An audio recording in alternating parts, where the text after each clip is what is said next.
यह जो है वह भगवत गीता का चतुर्थ अध्याय है। चतुर्थ अध्याय कौन सा है भगवत गीता का? पहला है अर्जुन विषाद योग, दूसरा है सांख्य योग, तीसरा है कर्म योग, फिर है ज्ञान कर्म संन्यास योग। तो यह वह है। इमम विवस्वते योगम, इमम यानी यह, विवस्वते योगम विवस्वत के लिए, योगम योग, प्रोक्तवान अहम अव्ययम, कि यह योग जो अव्यय है मैंने विवस्वत के लिए प्रोक्तवान कहा। विवस्वान मनवे प्रा है, विवस्वान ने मनु को कहा और मनु इक्ष्वाके अब्रवीत, मनु ने इक्ष्वाकु को कहा। ब्रू धातु का रूप है, लंग लकार है, ये भूतकाल के अंदर है। एवं परंपरा प्राप्तम, और इसी प्रकार परंपरा से प्राप्त एवं इसे राजर्षियो विदुहु, राज ऋषियों ने जाना। विदुहु ज्ञान के अर्थ में विद धातु है।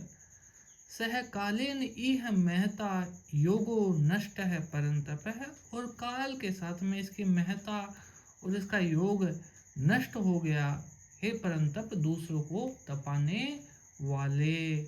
ऐसा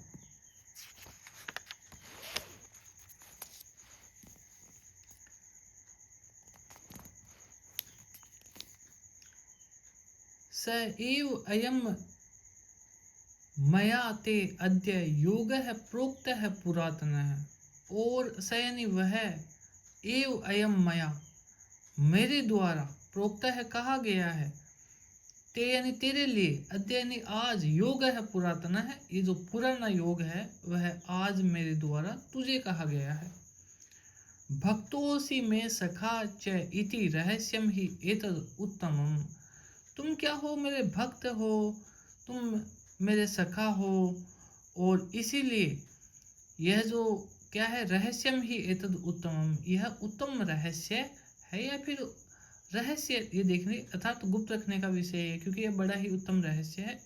तो यहाँ पर इसका अर्थ ये ले रहे हैं कि वैसे तो शब्दार्थ के रूप में देखे तो इसका अर्थ ये निकलेगा कि क्योंकि यह एक बड़ा ही उत्तम रहस्य है, तो भावार्थ के रूप में देखे तो यह निकलेगा कि यह रहस्य है, इसलिए यह रहस्यमय ज्ञान है, इसलिए इसे गुप्त रखना ही अच्छा होगा। ऐसा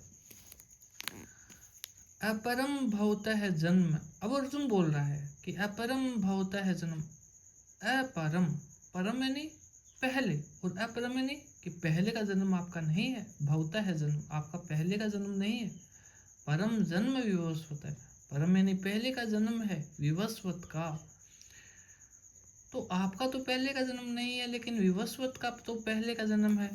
कथम एतत् विजानीयाम, कथम यानी कैसे, एतत् यानी यह, विजानीयाम मैं जानूं, तुम आदो प्रोक्तवान थे, कि तुमने पहले आदि में विवस्वत को वह योग का ज्ञान कह दिया। ऐसे तो मैं जान ही नहीं सकता भाई, क्योंकि आप तो अब जन्मे हुए हो, विवस्वत पहले जन्मे हुए थे, आप कैसे कह सकते हो ये? तब श्री भगवान उवाच, श्री कृष्ण कहते हैं, बहुने में व्यतीतानि जन्मानि त्वय चार्जुन है। बहुने यानी बहुत, व्यतीतानि यानी व्यतीत कर चुका हूँ, जन्मानि यानी जन्मों को, और तो अर्जुन है, हे अर्जुन तुम भी बहुत सारे जन्मों के व्यतीत कर चुके हो। तानी अहम वेद, तानी अहम वेद, तानी यानी उन सबको, अहम यानी मैं, वेद यानी जानता हूँ, सर्वाणी सबको, न नहीं, तुम वेद जानते हो, परंतप है तुम नहीं जानते, मैं उन सभी जन्मों को जानता हूँ। अगले वाला 6वां श्लोक है,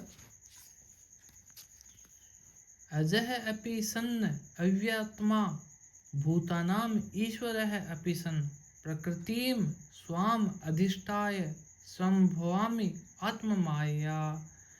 यह कहता है कि अजह अपि, अज हूँ, सन अव्यय आत्मा, और जिसकी आत्मा नष्ट नहीं होती, एक जैसी रहती है, वैसी, सन यानी होते हुए, ऐसा होते हुए, ऐसी आत्मा को होते हुए, भूतानाम ईश्वर अपि सन, और ये जो पंचभूत हैं, पंचभूतों में ये सभी भूत आ जाएंगे, यहाँ पर समस्त प्राणियों का ईश्वर लिखा हुआ है, लेकिन जब हम भूतों की ही बात कर देते हैं, मूल में देखिए आप, यदि हम भूतों की ही बात कर देते हैं, पंचभूतों के अलावा कुछ भी नहीं है, सभी प्राणी, शाश्वत जगत है, जो चर है, जो अचर है, वो सभी भूतों में ही आ जाएंगे।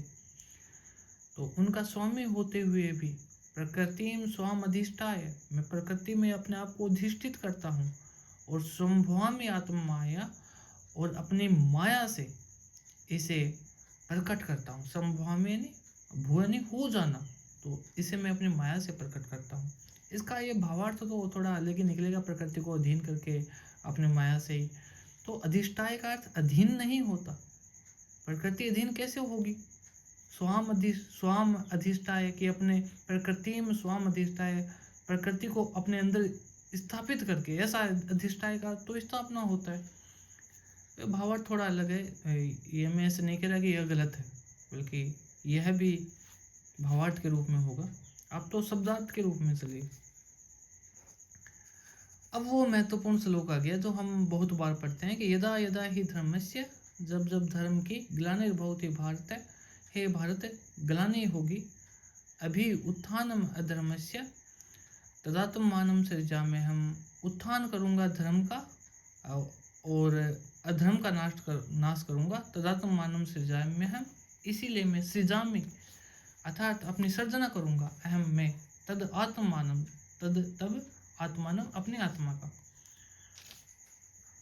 8वां और अंतिम श्लोक है, इसके बाद में हम आगे कल पढ़ेंगे। परित्राणाय, परि यानी बाहर से, त्राणाय यानी रक्षा करने के लिए, साधु नाम साधुओं की, और विनाशाय च दुष्कृताम, विनाश के लिए, दुष्कृताम ऐसे दुष्ट लोगों के विनाश के लिए, धर्म संस्थापनार्थाय और धर्म की स्थापना के लिए, संभवामि युगे युगे, मैं बार बार प्रकट होता रहूँगा और धर्म की स्थापना करता रहूँगा।